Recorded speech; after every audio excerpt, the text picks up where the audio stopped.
Osiris. Oh, the name's Karina. Miss Reichman if you're nasty. Sorry, I was just thinking about Janet Jackson. Hi, everybody. How's it going? Welcome to another episode of Inappropriate Happiness. It's me, Karina Reichman. Not Janet Jackson. It's Karina. And I'm here with my buddy, my pal. He's on the other couch. He is the meanest, leanest, dopest dude I know. Hopefully, you know, I don't think you know anyone doper than this guy, but it's Isaac Sloan. What is up, iBoogs? How you doing?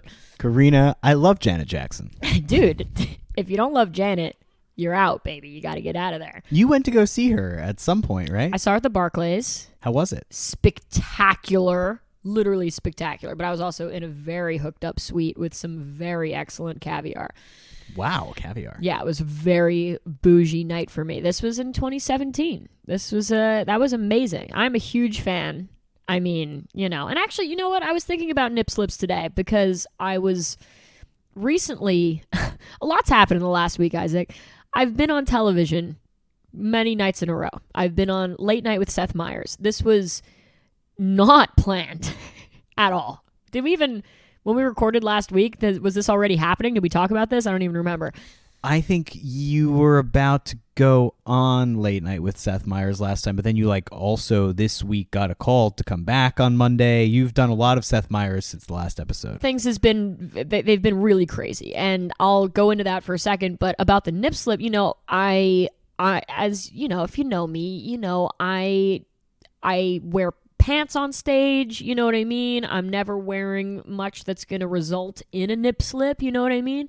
And this week even, you know, I was very much like, okay, what am I going to wear on the show? I'm going through all my wardrobe, and I had this lower cut thing where I was like, okay, word, here we go. But here I am playing guitar on the show, not even bass, that, you know, I am semi-known for, or whatever you want to say. But, you know, I'm here, new instrument, and I'm just thinking, oh my God, if I wear this, even though it looks phenomenal, let me tell you, and I am up there struggling to play guitar, and I have a nip slip, I'm going to have a complete come apart. So I just left that at home, Isaac, and I put on a shirt that didn't even give me that possibility. And I just want to shout out Janet Jackson for really, you know, she really moved past that in a great way, you know, and then you got to remember, even if you do have a nip slip on national television, that's okay.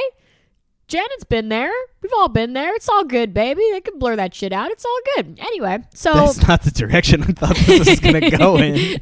You know, it's been a long week. So where do we begin, Isaac? First of all, Tracy Morgan. Right, Tracy Morgan took attention to you. Took attention to? That's good. I like that. Took attention to you.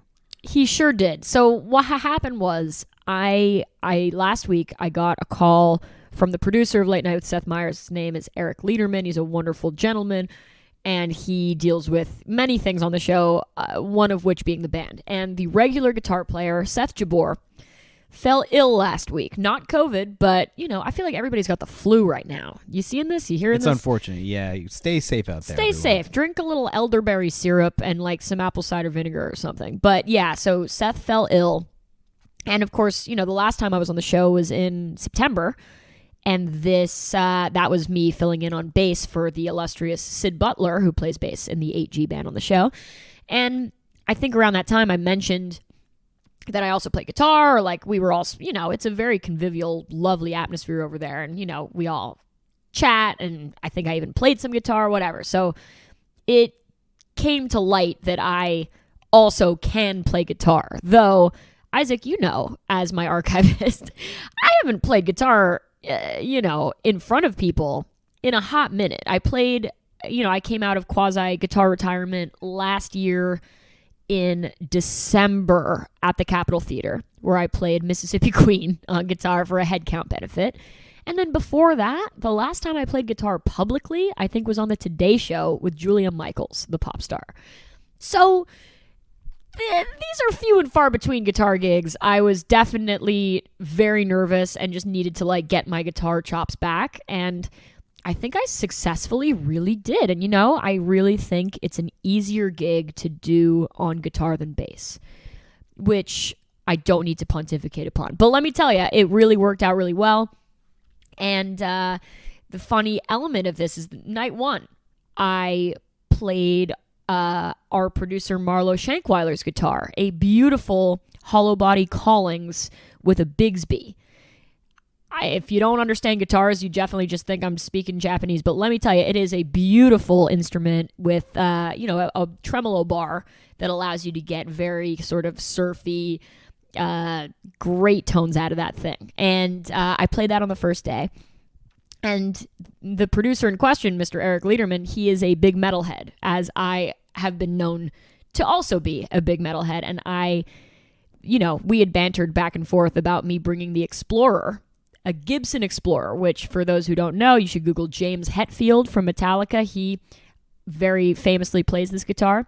It was my first real guitar, Isaac. I got it as a gift from my parents for my 15th birthday back in the day. And before that, I had an Ibanez that was sort of, it was definitely my first electric guitar, but it wasn't like, this was a big deal when I got my Explorer. It was very much me. I played it in jazz class at my school. It was everywhere, and I love that thing so much. But I deemed it a little inappropriate for the show just because it looks so, I don't know, metal or something, and like so kind of, it's not flashy per se, but it's white and it's very... Well, it has a certain kind of character. It has that's the words we're looking for, Isaac. That's beautiful. And so it has a certain kind of character, but Eric Lederman, the producer, on day one was like, dude, where's the Explorer?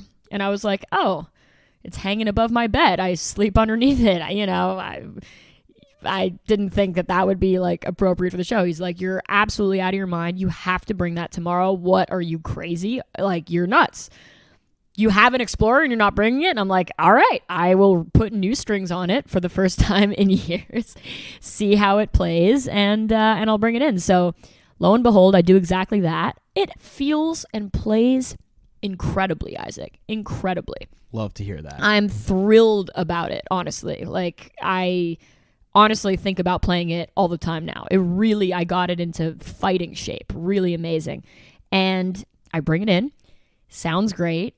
Everybody's stoked, like, Eric, producer, thrilled that it's there, whatever. And we're playing, and it's Tracy Morgan is the guest on the show. And I'm a huge fan. He is an absolute legend. I am a diehard 30 Rock fan, Isaac. I have definitely seen every episode of 30 Rock at least 30 times. That's probably undershooting it. So that was big. Of course, SNL and so far beyond. I think he is a comedic genius. And everybody knows, he's a loose cannon in the sense that you never know what's going to come out of his mouth next, right? So I'm on the show, and I don't know this at the time because they are playing the way they do it on the show. You have playback in your ears of the song that you're about to play next, because we all write and record all the commercial break music and all the guest walk-on music that morning. And then the musical director records a little snippet of it, and while the guests are talking, often it can be like just 12 seconds, 15 seconds, he's playing that back in your ears to remind you of the tempo and whatever that you're about to do next, right? So at that very moment when I had music in my ears, Tracy Morgan straight up points me out and says, "How much you selling that guitar for?" And I have no idea. And the camera cuts to me, and I'm just like sort of smiling and giggling, thank God, even though I have no reason to be. Well, I don't think people realize that you didn't know that he was talking to you. They have no idea, except for the people who really know me. Sure. And know that I would have had a really good retort, which I definitely would have just been like, Tracy, for you, it's free, baby. What, you want it? Give me your necklace. I'll give you my guitar. You know what I mean? Like, I would have definitely said something out of line. Which I think you and I decided it's kind of better that you didn't for a lot of reasons. Yeah, because I always struggle with the, you got to stay in your lane a little bit. You know what I mean? It's like I'm hired by NBC to do a very specific job. They don't want loudmouth, normal Karina out there being absolutely outlandishly, Unless they do. We're not so Unless sure. they do. We're not so sure. But I don't think they do. Played it safe this time. Played it safe. And he goes, "How much you selling that guitar for?" I'm smiling. I'm giggling. And then he says, And then Seth is like, Tracy, stop trying to buy the instruments. And he goes, I need to buy a guitar. And then he says, iconically, he goes, if she ever got on crack, she'd have sold that for $20. And then he keeps going, my aunt was on crack. Let's not pretend crack don't exist.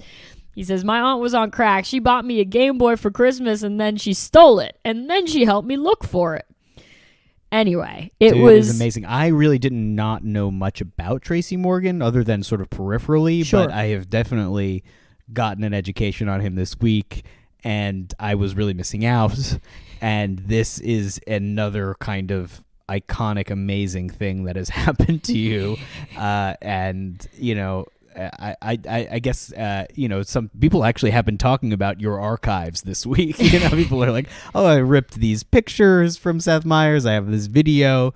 This will live on in the narrative of your archive. This is a good one. Very important thing. It's really funny. Crowning moment of the Seth Meyers experience. I mean, I never expected that, Isaac. I really, you know, I didn't know it was going to happen. And shout out to Gabe Conception.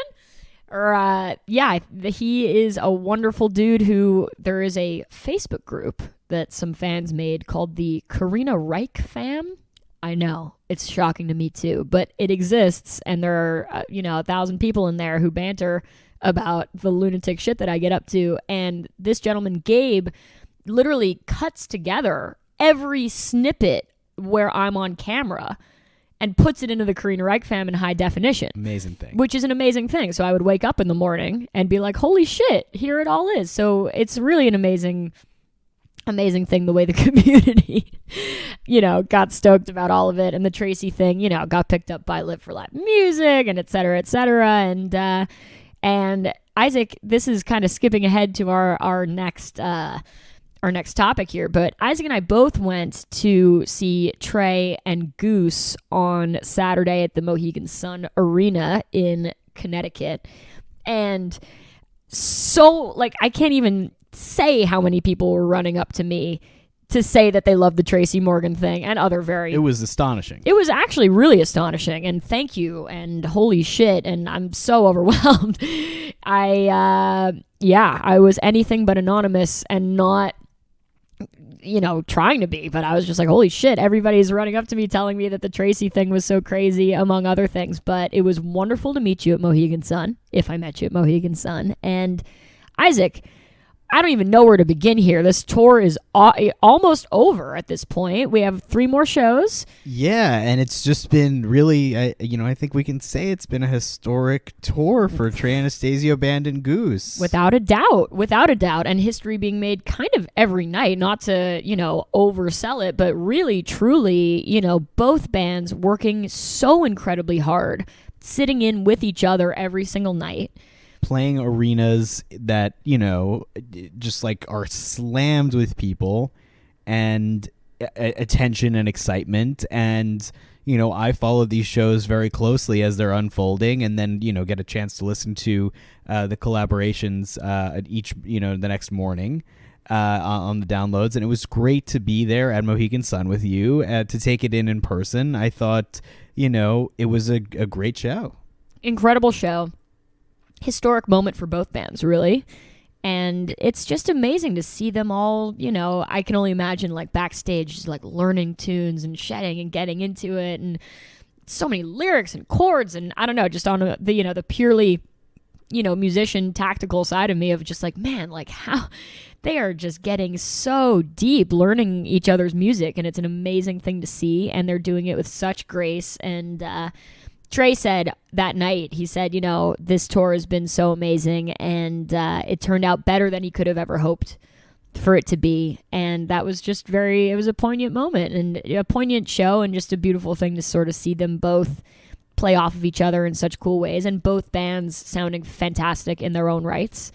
And like they say, peanut butter and chocolate, you know, they are definitely, it's 2 different sounds, you know, but amongst the bands and whatever. So it's very interesting to see how Trey fits in with the Goose gentleman and how the Goose gentleman fit in with Trey. and company. Well, and it also kind of dispels some of these sort of ideas that it is all just one sound. Like each band does sound very distinct and different, and it's kind of made all the more evident in the collaborations where there's moments of kind of discordance or finding each other in a very big way. I think this has drawn a lot of attention to that, and the people, the haters will say it all sounds the same, baby. They are dead wrong. They have never seen this tour where you're just like that. I find it very divergent in a lot of ways, in great ways, that's the spice of life, and it's cool to sort of see that unfold in the flesh. We had a great night, and Karina to close the show with the entirety of Goose on stage with the Trey Anastasio Band. That is a lot of people on stage, Isaac, and they made it sound huge and seamless and tight and amazing all around. So. And then just yesterday, Goose announced 5 nights at the Capitol Theater in Port Chester, New York, March 8th through the 12th. Tickets go on pre-sale tomorrow, which you'll be listening hopefully on Thursday is pre-sale, and then Friday is the on sale. These are going to be hot tickets. These are going to sell out quite quickly. This is a hot ticket right here. You can already feel it. The anticipation is palpable, and March at the Cap is going to be absolutely out of hand, Isaac. I'm really looking forward to those shows. Rick Mitarantonda nailed it. I also announced that he will be playing with Phil Lesh and Friends, reprising What Happened at the Cap at the Warfield in San Francisco on December 27th and 28th in honor of the venue's 100th birthday. This is a classic Grateful Dead venue, a blessed room in San Francisco, and a strong lineup of Phil Lesh and Friends that also include the horns from the Trey Anastasio Band, Natalie Cressman, James Casey, and Jennifer Hartswick, as well as John Mullow on drums, Graham Lesh on guitar, and sitting in on the 27th and 28th respectively, Holly Bowling and Jason Crosby. Boom, baby. Boom. It doesn't get more San Francisco than that. Wonder who had the commitment that couldn't take both shows. Probably each of them. Each of them? You think that? Yeah, You think Holly couldn't do one and Jason couldn't do the other? Or, something like that. Either way, it's a delightful role that each of them will fill with wonder. I would drop everything I was doing to learn the piano to be on there for both of them. Absolutely. I would start shedding right now. I'd learn every tune. Incredible. And it's just so great. For Rick to, be playing with Trey and playing with Phil this year, it's just got to be such a whirlwind, and what an incredible, he's out there. He's out there doing the thing with the legends who wrote the book, and it's an amazing thing. There. It's great. And he, not to get too geeked on it, but let me tell you, he doesn't miss a note, and that's just like it's like too perfect. I'm like, my dude, like how's he doing it? It's just incredible. Love him. He's a great dude and an amazing player, and they all are. It was a great thing to behold. Isaac, you also saw another one of your favorite bands in Connecticut for 2 nights before the Connecticut show. By the way, guys, we don't live in Connecticut. No. For the record, just letting you know. We are Manhattanites who made the pilgrimage up to the great state of Connecticut to take this all in. I was not here, but Isaac, you saw 2 nights of the Disco Biscuits in Hartford, baby. Tell us all. Well, Karina, you're absolutely right. I went up and stayed with some awesome friends who live 8 minutes from the venue, and it was just a fun kind of getaway and lovely weekend. And yes, you're right. The Disco Biscuits are one of my favorite bands. And, I got to say that they brought it at the Infinity Hall in Hartford. Incredible first set on Thursday.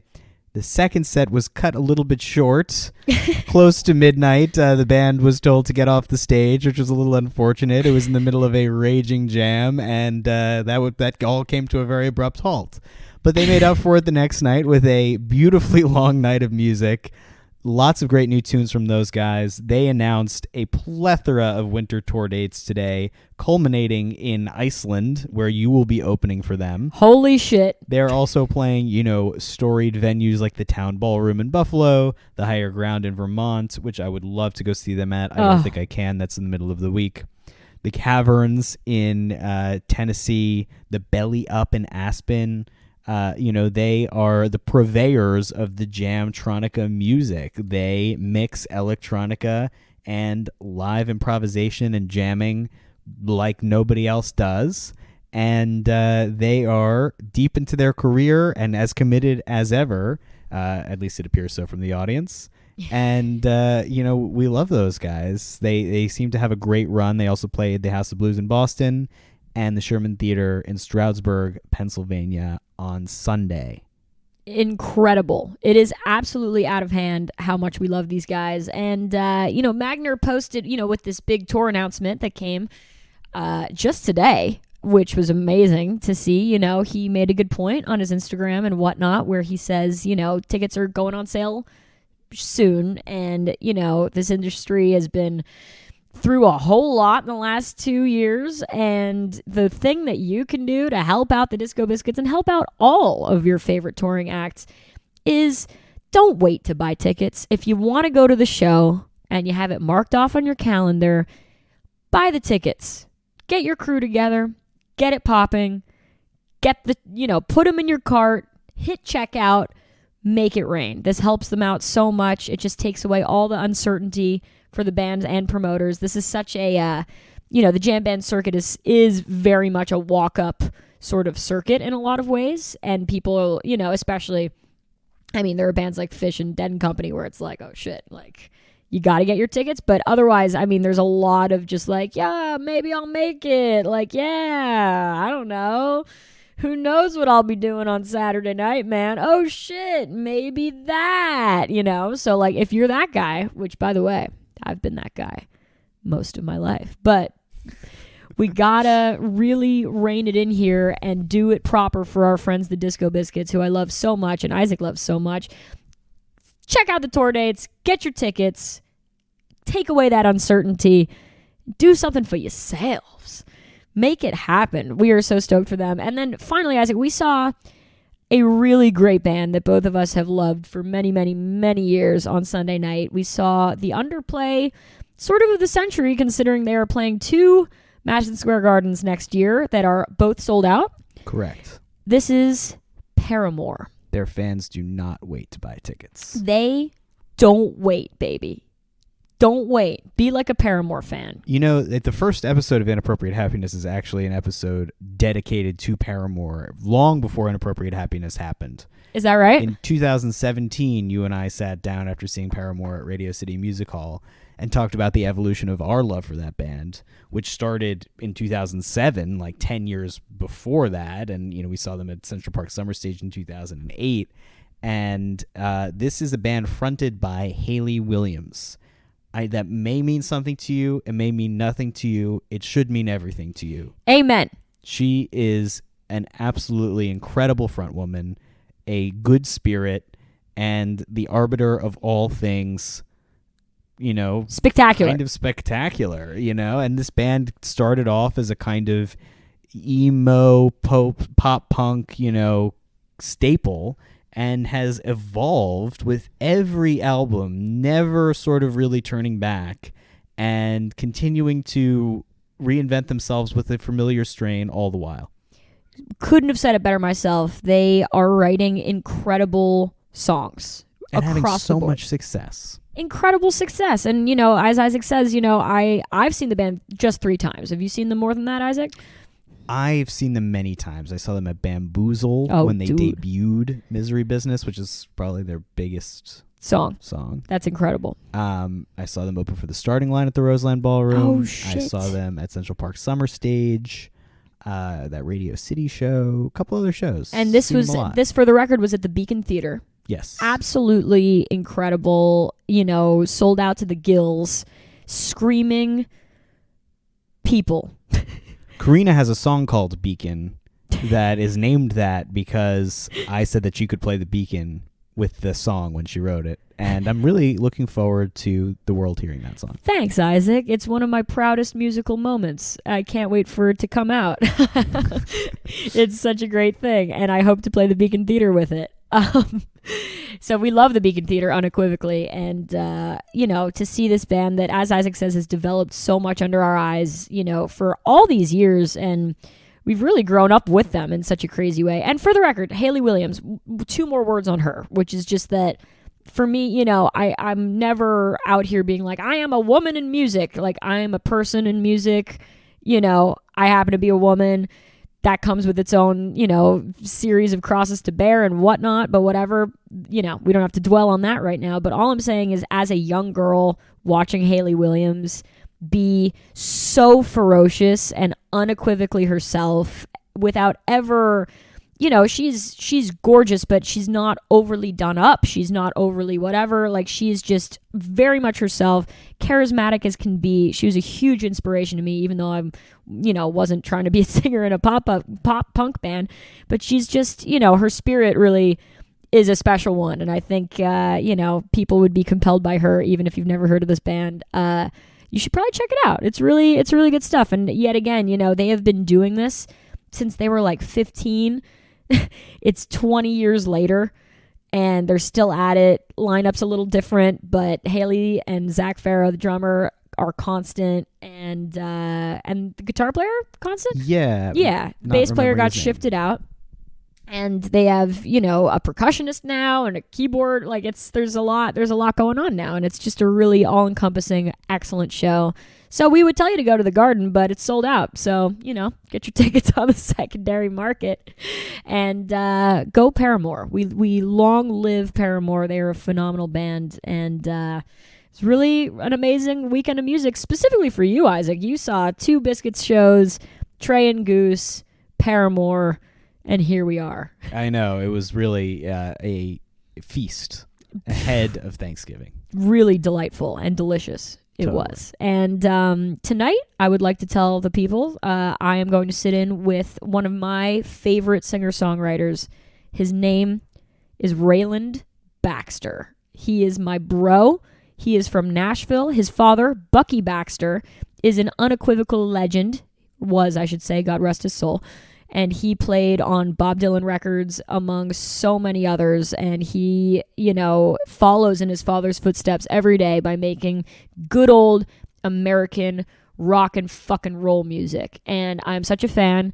And he's my good pal. He asked me to sit in with him at his sold out Brooklyn Made show, a venue I have not been to yet. And I'm very excited to check out. So that happens tonight, and then tomorrow, which theoretically this podcast will come out on Thursday, I am playing Music Hall of Williamsburg with Marco Benevento. I am just loving the hometown vibe right now. This is really very pleasant. Then I will go on to play the Space Ballroom in Connecticut with Marco on Friday, and then up in Holyoke, Massachusetts, also with Marco on Saturday. Then I will come home and prepare for the week after Thanksgiving is when my tour starts, Isaac. I am playing Ithaca, Albany, Pembroke, Massachusetts, Burlington, Portsmouth, Portland, Bridgeport, Washington, D.C., all with my band. Support just got added for every show. All local support, incredible bands across the board. Really, really stoked. And, get your tickets while you can is all I'm trying to say. So I'm really looking forward to being out there. I hope to see a lot of Inappropriate Happiness listeners at the show. Can I say a word about your forthcoming album? Yeah, please. Y'all don't even know. Like, I say to Karina all the time, like, it's amazing how level-headed she is, we are, about the album that she is going to put out. It is so next level for so many reasons. And it's just a little teaser for all of you out there. Like, this isn't a joke. This isn't like, oh, yeah, Karina, cool, you wrote like a nice set of songs. Like, everything is so dialed in. It's so awesome. I'm really just, go see her on tour and just stay tuned because it's very exciting. That's very meaningful for you to say, Isaac. Thank you so much. We cannot even fucking believe how excited we are to actually talk about this in a multitude of ways. So stay tuned. This record will see the light of day next year, and we are going to have some wonderful exposés on exactly that. And I can't wait for these tunes to reach your ear holes because, man, it's just really exciting. So yeah, no, this tour is like the calm before the storm. You know what I mean? Or at least I know what you mean. It sort of feels that way, you know? Where definitely. It's just like, yeah, we're going to do this Northeast run, December. Boom, baby. Boom. So I'm super stoked. See you all out there. It is such a pleasure to play music for the people in every myriad of ways that I have found myself able to do so, whether it is on television at NBC or at Brooklyn Made with Raylan Baxter, with Marco Benevento. Oh, and by the way, the hits keep coming, people. Osiris is putting on what is to be a wonderful event on Sunday, November 27th? Or is that the date? I believe that's the date. Not this Sunday, but the following. At the Loft at City Winery in good old New York City. It will be an evening of conversation and music, and it features your girl me, Alex Skolnick, and Scott Metzger, my two excellent guitar virtuoso pals. And all I'm saying, Isaac, is I cannot wait to be a part of this great event, and we hope to see some inappropriate happiness listeners at the show. So when it rains, it pours. It is wildly overwhelming time to be me, and I'm just, trying to stay above water, and we are doing a great job, and it's all going to happen. It all gets done. It will all get done. It all gets done. You show up, you do it. It's great. So thank you guys so much for tuning in. We love you unequivocally. This podcast is brought to you by Osiris. We love RJB. We hope he is having a phenomenal dinner while listening to this. I cannot wait to eat some hors d'oeuvres with him at your album release party. Oh, dude, the escargot overfloweth. It is out of control. So, RJ, thank you so much. Our producer is Marlo Shankweiler. My name's Karina Reichman. To my left, that would be your right. That is Isaac Sloan. But guess what, baby? You can't even see him. You can't even see him. It doesn't even matter what side he's on. We'll have to do something with a virtual component soon. Like where we show ourselves and whatnot. Yeah, I feel like we've been teasing that for some time. That's definitely true. We'll do it soon. We'll do it soon. Thank you to Tracy Morgan for being ridiculous and amazing, and to all the fine folks at Late Night with Seth Meyers for having me, making me feel so at home, and just what a wonderful atmosphere those guys have over at 30 Rock. And that's all for now, folks. Take it easy, and we'll see you next week. Bye-bye. Can't even pitch a tent. I've been jumping turnstiles, hailing taxis with intent. Do you need directions? I bet it's not where you... Osiris.